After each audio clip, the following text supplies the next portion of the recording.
Primary now resembling a clown car of truly unimpressive candidates, 24 in all, after a couple more candidates added their names to the leftist conga line this week.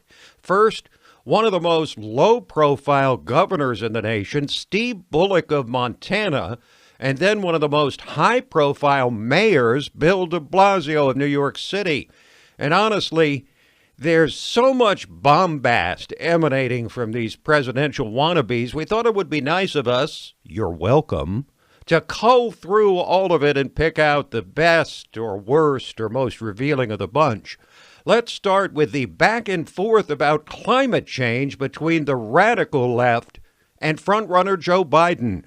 The child who leads the radicals, Alexandria Ocasio-Cortez, and the old man in the sea, Bernie Sanders, made thinly veiled references to the scandalous insufficiency of Joe Biden's non-radical, supposedly middle-of-the-road position on climate change, saying that nothing short of the economically suicidal Green New Deal will do. I will be damned if the same politicians who refused to act then are going to try to come back today and say we need a middle of the road approach to save our lives. That is too much for me. When you're dealing with the future of the planet and making sure that our kids and our grandchildren have a healthy and habitable world in which to live, I don't know how you go too far. I mean, this is an existential threat, not just to the United States, but to the entire planet. But Joe Biden stumbled, of course, in responding to the 29-year-old AOC, who no Democrat seems willing to stand up to, saying he's no moderate on climate change. Tell her to check, the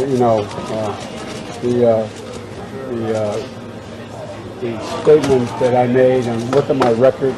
She'll find that nobody has been more consistent about taking on the environment and a green revolution than I have. You can bet your bottom dollar the attacks on Biden from the other 23 candidates over climate change are just getting started, along with his support of the 1990s crime bill, his lack of support for Anita Hill in the Clarence Thomas Supreme Court hearing almost 30 years ago, and any and everything else they can cull from his 40-year record as a permanent politician.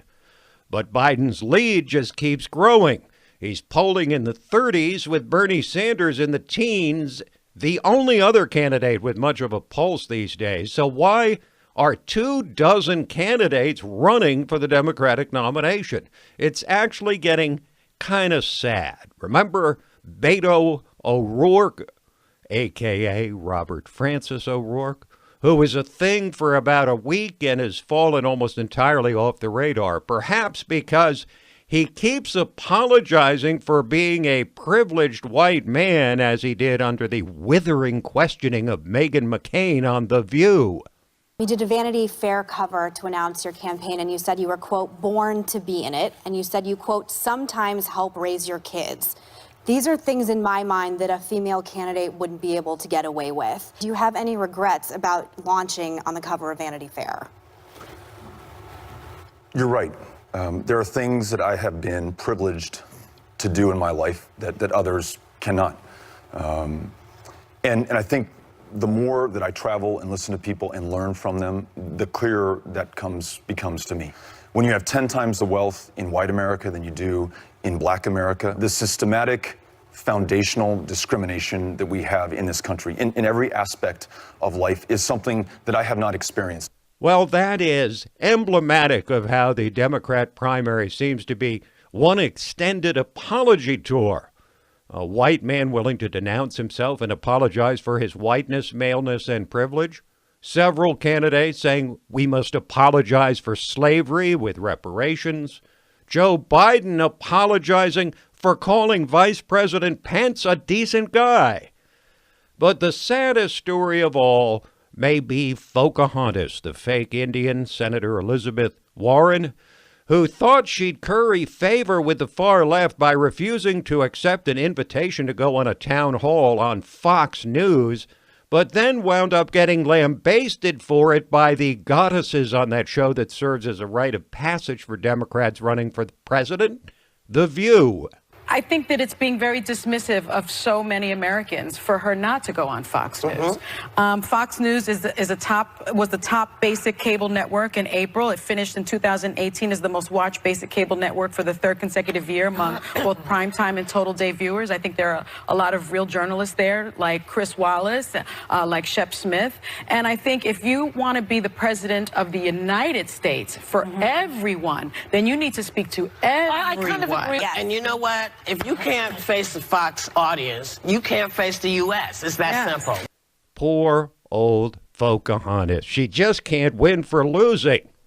Maybe because America's not interested in having a scolding schoolmarm as their president. Or maybe it's just anti-Native American racism. But then there's a guy who entered the race this week, Montana Governor Steve Bullock, who held a town hall where he couldn't even answer the most basic question. Yes, ma'am. What have you been proudest to achieve as governor?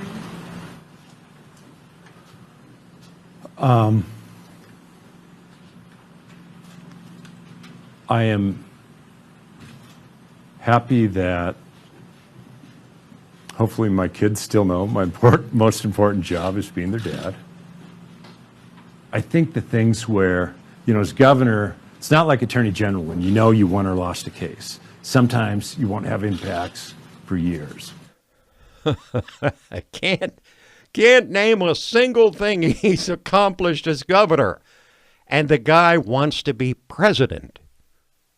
Folks, it is becoming increasingly obvious that the fact that Joe Biden continues to expand his already overwhelming lead in the Democrats' presidential primary says a whole lot more about the 23 other candidates than it does about Joe Biden.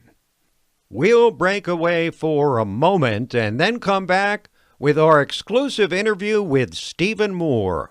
Exhausted by all the fake news? On LibertyNation.com's YouTube channel, facts and fresh, bold analysis are what you get without the leftist spin. Subscribe today to the LibertyNation.com YouTube channel because Truth is making a comeback.